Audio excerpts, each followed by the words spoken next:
BRS కు Kadiyam Srihari good bye చెప్పడంతో ఆ పార్టీ నేతలు మండిపడుతున్నారు. పార్టీని కడియం మోసం చేశారని అన్నారు దాస్యం విజయభాస్కర్. పార్టీతో పాటు కార్యకర్తలకు నమ్మక ద్రోహం చేశారంటూ మండిపడ్డారు. హనుమకొండ బీఆర్ఎస్ కార్యాలయంలోని కడియం ఫోటోలు తొలగించారు దాస్యం. కడియం తీరుపై తీవ్రస్థాయిలో మండిపడ్డారు.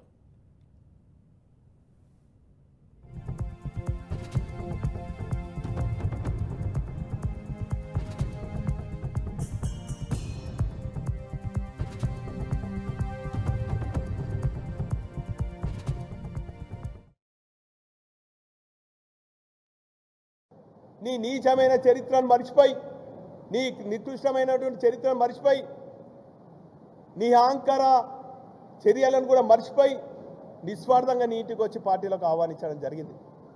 నాతో పాటు బీఆర్ఎస్ పార్టీ వర్కింగ్ ప్రెసిడెంట్ అయిన కేటీ రామారావు గారు మేము ఇరువురు వచ్చినాం. పెద్ది సుదర్శన్ రెడ్డి గారు వచ్చిండ్రు జిల్లా అధ్యక్షునిగా. మేము నిస్వార్థంగా పార్టీ బలోపేతం కోసం, తెలంగాణ కోసం ఈరోజు నిన్ను ఆహ్వానిస్తే తిరిగి అదే నైజంతోని, అదే కుట్రలతోని, అదే అహంకారపూరితంగా ఈ పార్టీలకు కూడా వచ్చి ఈ పార్టీలో నిస్వార్థంగా పనిచేసినటువంటి అనేక మంది నాయకులను కూడా వారు పార్టీ నుంచి దూరమయ్యేదానికి కారణం నువ్వే అని కూడా ఈ సందర్భంగా తెలియజేస్తున్నాను. అందులో పెద్దలు విజయరామారావు గారు అయితేనేమి, డాక్టర్ పరమేష్ గారు అయితేనేమి, అంతకుముందు ఉన్నాడు దుమ్మడి సాంబయ్య గారు అయితేనేమి, మొన్నటికి మొన్న పశు దయాకర్ అయితేనేమి, ఆరూరి రమేష్ అయితేనేమి, నీ కోసము నీకు పదవి చేపట్టాలని చెప్పి, నీకు పదవి కట్టబెట్టాలని చెప్పి ఆనాటి పెద్దలు ఉద్యమ నేత బీఆర్ఎస్ పార్టీ అధ్యక్షులు కేసీఆర్ గారు సిట్టింగ్ ఎమ్మెల్యేని కాదని కూడా ఆత్మీయ సోదరులు డాక్టర్ రాజయ్య గారిని ఒప్పించి మెప్పించి నీకోసము గన్పూర్ సిట్టింగ్ సీట్ను కూడా త్యాగం చేసి ఈరోజు నీకు ఎమ్మెల్యేగిరి ఇప్పించడం జరిగింది. ఇదే కాకుండా ఇప్పుడున్నటువంటి పరిస్థితుల్లో పార్టీ నాయకత్వాన్ని బ్లాక్మెయిల్ చేస్తూ నేనేదో పెద్ద నీతి నిజాయితీ నిస్వార్థ పరుణ్ణని చెప్పి నీ బిడ్డ కోసము బ్లాక్మెయిల్ చేసి అధిష్టానాన్ని కూడా మేమందరం కూడా ఒప్పించి మెప్పించి ఏదో సీనియర్ నాయకుడు అని చెప్పి మీ బిడ్డ అభ్యర్థిత్వాన్ని కూడా ఖరారు చేసి వారి గెలుపు కోసం గత కొన్ని రోజుల నుంచి నీ పైన వ్యతిరేకంగా అనేక వర్గాలు, అనేక సంఘాలు, అనేక వ్యక్తులు, దళిత సంఘాలు కూడా నీ అభ్యర్థిత్వాన్ని, నీ బిడ్డ అభ్యర్థిత్వం వ్యతిరేకించిన ఒక గులాబీ సైనికునిగా పార్టీ పటిష్టత కోసము పార్టీ ఆదేశం మాట్లాడి వారందరినీ కూడా ఒప్పించి మెప్పించే క్రమంలో నువ్వు ఒక ప్యాకేజ్ మాట్లాడుకొని రాత్రి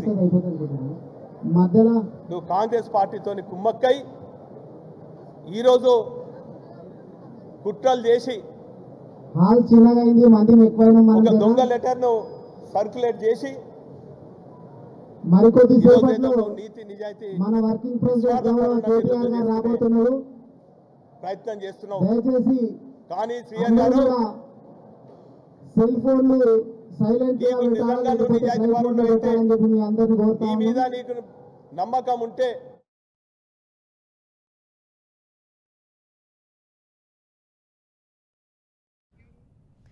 ఇక కడియం శ్రీహరి పార్టీకి రాజీనామా చేయడం, కాంగ్రెస్ లో చేరుతున్నాడు అనే సమాచారం రావడం పట్ల ఆ పార్టీకి చెందినటువంటి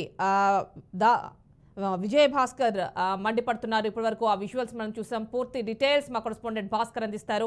భాస్కర్ చెప్పండి, వినయ్ భాస్కర్ ఏదైతే కడియం శ్రీహరి పార్టీకి రాజీనామా చేయడం కావచ్చు, అదేవిధంగా పార్టీ మారబోతున్నారు, కాంగ్రెస్ లోకి వెళ్లబోతున్నారు అనే సమాచారం పైన మండిపడుతున్నారు.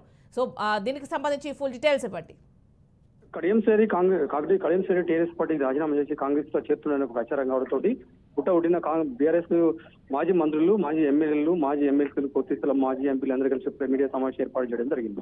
నేపథ్యంలో కడియం శ్రీ గత 10 ఏళ్లుగా టీఆర్ఎస్ పార్టీలో అనేక పదవులు అనుభవించాడు, అనేక హోదాలలో పనిచేశాడు. ఎమ్మెల్సీ ఇచ్చింది, డిప్యూటీ సీఎం ఇచ్చింది, అనేక పదవులు కట్టబెట్టింది టీఆర్ఎస్ పార్టీ, అదేవిధంగా కేసీఆర్ అని చెప్పడం జరిగింది. నేపథ్యంలో టీఆర్ఎస్ పార్టీకి ద్రోహం చేసి ఇన్ని పదవులు అలంచిన వాళ్ళ కూతురికి ఎంపీ టికెట్ కేటాయించినా కూడా కాంగ్రెస్ పార్టీ తోటి మ్యాచ్ ఫిక్సింగ్ చేసుకుని మ్యాచ్ కాంగ్రెస్ పార్టీ తోటి సీఎం రేవంత్ రెడ్డి తోటి టైం సెట్ చేసుకుని అంత కావాలని చెప్పేసి టీఆర్ఎస్ పార్టీకి నష్టం చేసి కాంగ్రెస్ లో జనేతుందని చెప్పేసి అయితే ఒక ఆరోపణ చేయడం జరుగుతుంది.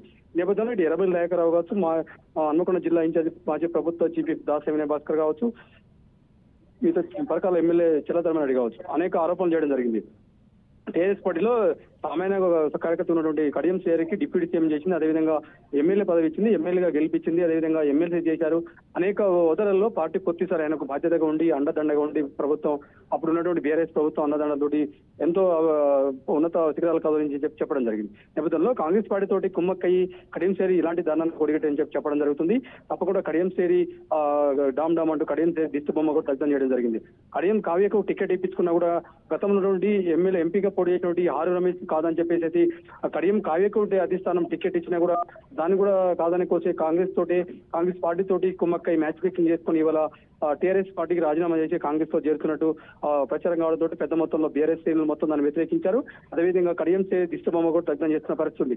నేపథ్యంలో ఓవరాల్ వరంగల్ జిల్లా వ్యాప్తంగా ఒకసారిగా రాజకీయాలు అయితే ఈటెక్కిన పరిస్థితి. ఇటు టీఆర్ఎస్ పార్టీ కావచ్చు, అటు కాంగ్రెస్ పార్టీ కావచ్చు, పూర్తి స్థాయిలో కడియం శ్రేణి మీద వ్యతిరేకత వ్యక్తం చేస్తున్న పరిస్థితి.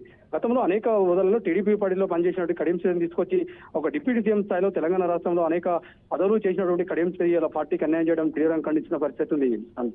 అంటే భాస్కర్, ఇప్పుడు అందరి పరిస్థితి ఇదేనా? ఎవరైతే బీఆర్ఎస్ నుంచి మారి పార్టీ మారుతున్నట్లుగా సమాచారం వస్తోందో, ఇప్పుడు మనం చూసుకున్నట్లయితే కేకే కూడా ఆయన కుమార్తెతో సహా వెళ్లి కాంగ్రెస్ లో జాయిన్ అవుతున్నారు. ఆల్రెడీ కలిసి కూడా వచ్చారు రేవంత్ రెడ్డిని. సో మరి వీరి పట్ల కూడా శ్రేణులు ఇలాగే రియాక్ట్ అవుతున్నాయా? తెలంగాణ రాష్ట్ర వ్యాప్తంగా ఇవాళ చూడొచ్చు, ఇలా కాంగ్రెస్ పార్టీ నుంచి పూర్తి స్థాయిలో అగ్రనేతలు మొత్తం టీఆర్ఎస్ లో గత 10 ఏళ్లుగా అధికారంలో నుండి అనేక పదవులు అనుభవించడం, ఇలా డిప్యూటీ సీఎం స్థాయిలో, మంత్రుల స్థాయిలో, ఎమ్మెల్యేగా, ఎంపీల స్థాయిలో పనిచేసిన నేతలందరూ కూడా ఇలా కాంగ్రెస్ పార్టీకి వాడుతున్న పరిస్థితి. కాంగ్రెస్ పార్టీలో ఇప్పటికే సీఎం రేవంత్ రెడ్డి తోటి కాంగ్రెస్ అగ్రనేతలతోటి ఇప్పుడు కేకే కావచ్చు, కడియం శ్రీ కావచ్చు, చాలా మంది నేతలు ఇలా టీఆర్ఎస్ పార్టీని వీడి కాంగ్రెస్ లో చేరేదానికి ఇలా రంగం సిద్ధం చేసుకున్న పరిస్థితి. అదేవిధంగా ఇప్పటికే టీఆర్ఎస్ పార్టీలో ఇలా ఉన్నటువంటి ఇలా లిక్కర్ కేసు కావచ్చు, అనేక భూతందాల కేసు కావచ్చు, కాళేశ్వరం ప్రాజెక్టు కేసు కావచ్చు, అనేక కేసులతోటి ఇలా టీఆర్ఎస్ నేతలకు అందరికీ ఒక చక్రబంధం లాగా మెడకుచ్చుబడుతున్న పరిస్థితి. ఇటు వరంగల్ జిల్లా విషయానికి వస్తే ముఖ్యంగా వరంగల్ జిల్లాలో మాజీ మంత్రి ఎర్రబెల్లి దయాకర్రావు కావచ్చు, చాలా కీలక నేతలను ఇలా పోలీస్ ఆఫీసర్ కుమ్మకైనటువంటి ఫోన్ ట్యాంపరింగ్ కేసులో వాళ్ళ దయాకర్రావు కూడా ఉన్న పరిస్థితి. అదేవిధంగా కబ్జాలకు సంబంధించి ఇలా వినయ్ భాస్కర్ కావచ్చు, అనేక ఆరు రమేష్ కావచ్చు, చాలా మంది నేతలు ఇలా కబ్జా కేసులో అనేక మంది ఉన్న పరిస్థితి. ఇట్లా చూసుకున్న పోతే అనేక విధంగా తెలంగాణ ఉమ్మడి 10 జిల్లాల్లో మొత్తం చాలా అగ్రనేతలు టీఆర్ఎస్ లో గత 10 ఏళ్లుగా ప్రభుత్వంలో అనేక ఉన్నత పదవులు ఇలా మాజీ మంత్రులుగా పనిచేసిన కావచ్చు, ఎమ్మెల్యేగా పనిచేసిన వాళ్ళు, ఎంపీగా పనిచేసిన వాళ్ళు ఇవాళ భూ కబ్జాలలో ఇలా కేసులలో ఇరుక్కుపోయిన పరిస్థితి, ఫోన్ ట్యాంపరింగ్ కావచ్చు, అనేక కేసులు ఉన్న పరిస్థితి.